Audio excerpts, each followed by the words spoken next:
Hi, in this video I am gonna show how to delete your Facebook account permanently.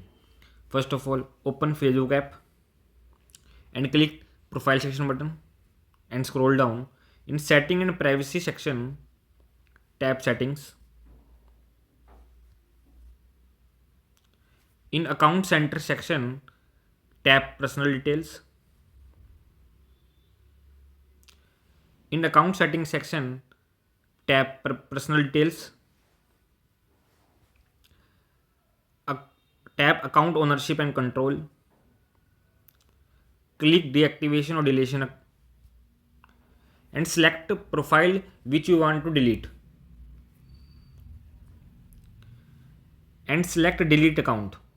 Deleting your account is permanent and click continue.